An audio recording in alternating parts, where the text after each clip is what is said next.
Assalamualaikum warahmatullahi wabarakatuh. Innal hamdalillah nahmaduhu wa nasta'inuhu wa nastaghfiruh wa na'udzu billahi min sururi anfusina wa min sayyiati a'malina may yahdihillahu fala mudhillalah wa may yudlilhu fala hadiyalah. Asyhadu an la ilaha illallah wa asyhadu anna Muhammadan abduhu wa rasuluhu la nabiyya ba'da. Allahumma shalli ala Muhammad wa ala alihi wa sahbihi ajmain. Amin. Kumaha daramang Bapak Ibu? Alhamdulillah. Sudah malam ke-19 ya. Nah, alhamdulillah saya diminta untuk memberikan ya bukan tausiah ya, apalah. Berbagi aja, sharing. Tema besarnya adalah lifelong learning ya. Menjadi pembelajar sepanjang hayat ya.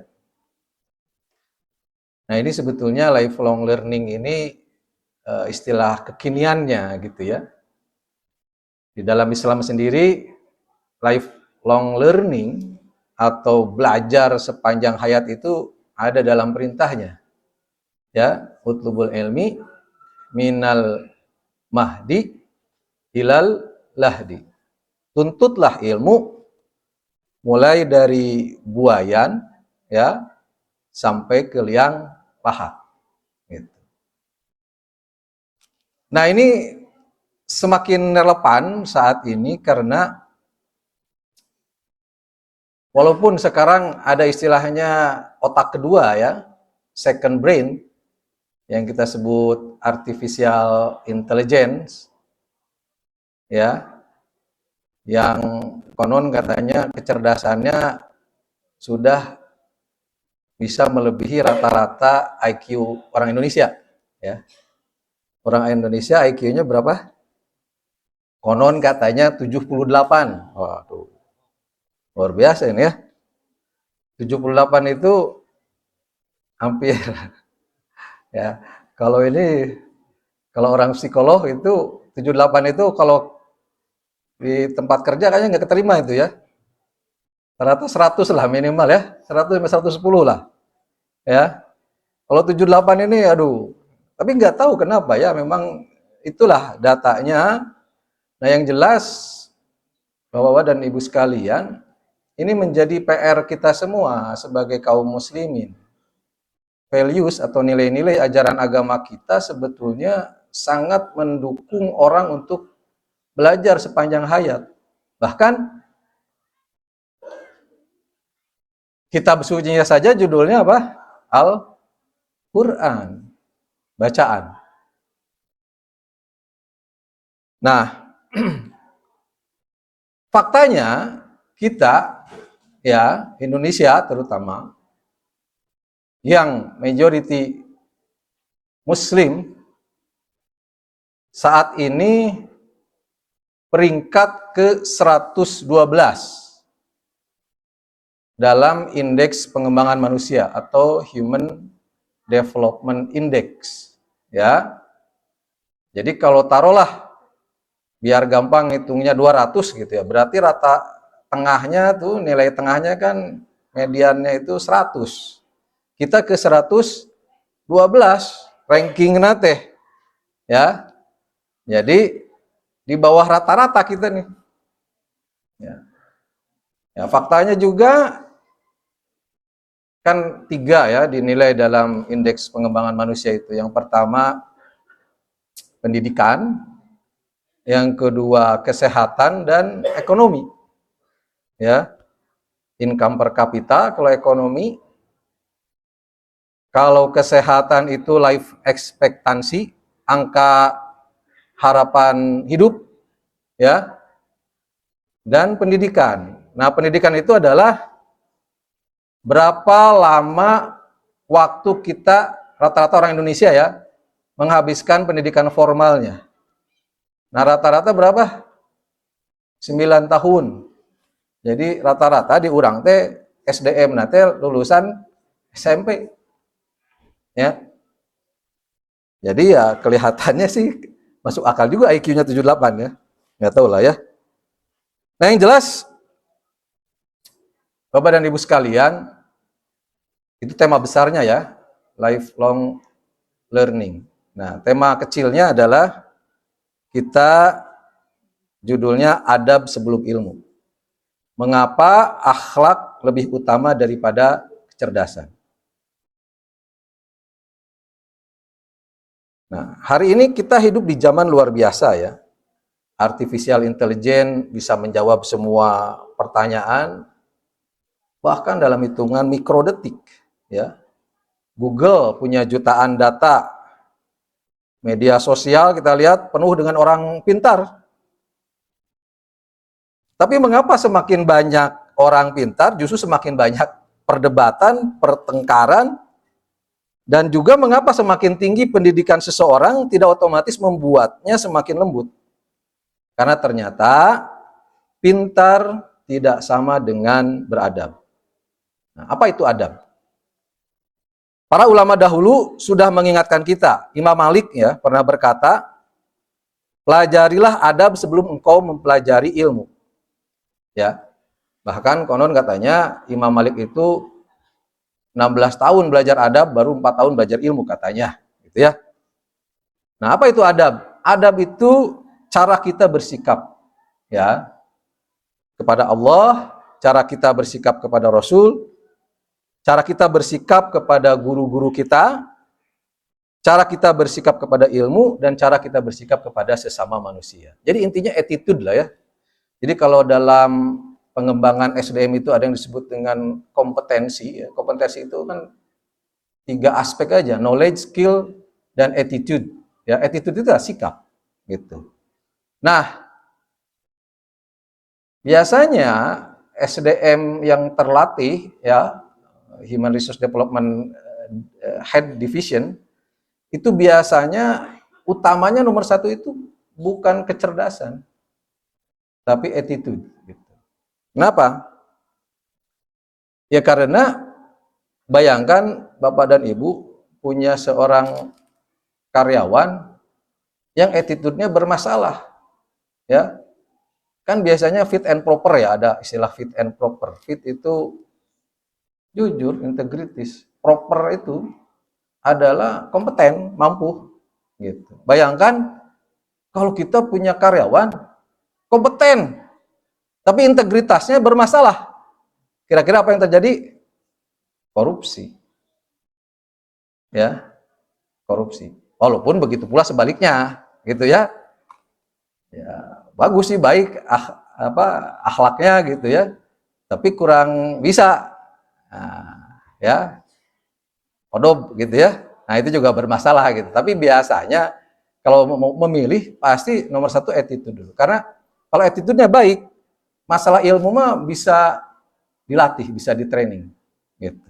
Tapi kalau udah masalah adab, ini yang agak sulit gitu. Karena adab itu biasanya akumulasi dari berbagai macam peristiwa gitu ya.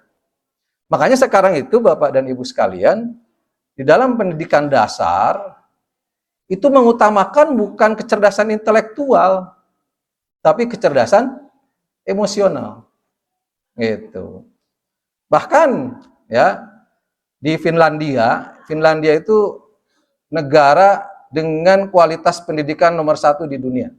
Ya, beberapa kali dia menjuarai PISA lah, bukan menjuarai sih, rankingnya itu nomor 1 untuk PISA ya, Program for International Student Assessment ya. Jadi penilaian pelajar lah sedunia gitu dari 3 aspek ya, literasi, numerasi, dan sains gitu. Nah di Finlandia itu ya sampai kelas 2 itu anak-anak tidak belajar calistung. Ya, kalau kita kan TK aja langsung diminta. Anak orang tua itu stres kalau anak-anak belum bisa baca, tulis, hitung. Padahal sesungguhnya yang paling penting itu ya tadi adab, akhlak, karakter lah bahasa sekarang itu ya, karakter. Gitu. Ya. Justru malah seringkali yang terjadi ya, Kalau misalnya anak itu terlalu cerdas di awal-awal, biasanya dia kesana-kesananya malah agak berat gitu. Jadi matang sebelum waktunya gitu ya. Nah, jadi Bapak dan Ibu sekalian, eh, kenapa bahaya ya ilmu tanpa akhlak ya? Nah, karena ilmu tanpa adab atau tanpa akhlak ini orang pintar bisa memanipulasi tadi ya. Orang berilmu bisa menyombongkan diri, orang hafal dalil bisa menyakiti orang lain dengan dalilnya. Nah, ini yang banyak terjadi juga gitu ya. Padahal Nabi SAW bersabda bahwa beliau diutus itu untuk liutamima makarimal akhlak. Ya, jadi apapun Bapak dan Ibu sekalian, akhlak itu nomor satu. Ya, jadi akidah itu kan fondasi ya, akar. Gitu. Kemudian syariah itu adalah batang dan cabang. Nah, akhlak itu adalah buahnya. Gitu. Seringkali orang lebih menekankan ke masalah akidah dan akhlak jadi keras. Ya, jadi keras sehingga ya dakwahnya malah nggak nyampe. Ya, lihat contoh Rasulullah Sallallahu Alaihi Wasallam tiap hari diludahin ya sama tetangganya yang non muslim musyrikin gitu ya, tiap hari diludahin ya, sampai suatu saat kok nggak ada yang ngeludah ya, ternyata kabarnya yang ngeludahin itu sakit. Nah, apa akhlak beliau? Datengin. Dan dulu justru karena akhlak itulah orang tersebut masuk Islam. Begitu pula ya, ada cerita juga di Madinah ada seorang Yahudi yang tiap hari mengutuk, mengumpat Nabi Muhammad ya. Seorang Yahudi buta ya. Ketika Nabi Muhammad, dan beliau setiap pagi memberi makan dan tidak pernah mengaku bahwa beliau adalah Nabi Muhammad. Sampai suatu saat Nabi Muhammad itu tiada, meninggal, maka yang menggantikannya adalah Abu Bakar As-Siddiq. Nah, Abu Bakar Siddiq ini kan orang yang selalu membenarkan, yaitu karena disebut As-Siddiq itu selalu mengikutin lah apa yang Rasulullah lakukan, dia ngikutin. Nah, beliau itu tanya ke siapa? Aisyah ya. Aisyah kan istrinya Nabi. Karena Aisyah itu tahu betul apa yang dilakukan oleh Nabi sehari-hari. Ya Aisyah, apa amalan yang belum aku lakukan yang Rasulullah sudah lakukan selama ini? Nah, maka kata Aisyah, beliau setiap pagi itu ngasih makan pengemis buta tuh di pinggir jalan situ. Ya. Nah, kemudian Abu Bakar ngikutin, menyuapin. Ya. Nah, itu si pengemis buta itu ngoceh aja dia. Mengumpat, wah Muhammad itu pendusta, ahli sihir, tukang tenung dan sebagainya. Ya. Nah, tapi Abu Bakar sama, nggak pernah ngomong, dia nyuapin aja. Terus kemudian si pengemis tadi, loh, ini siapa ini? Ini bukan yang biasa ngasih makan saya ini. Gitu. Kamu siapa? Biasanya nggak kayak gini. Ya, mungkin ada caranya mungkin yang beda.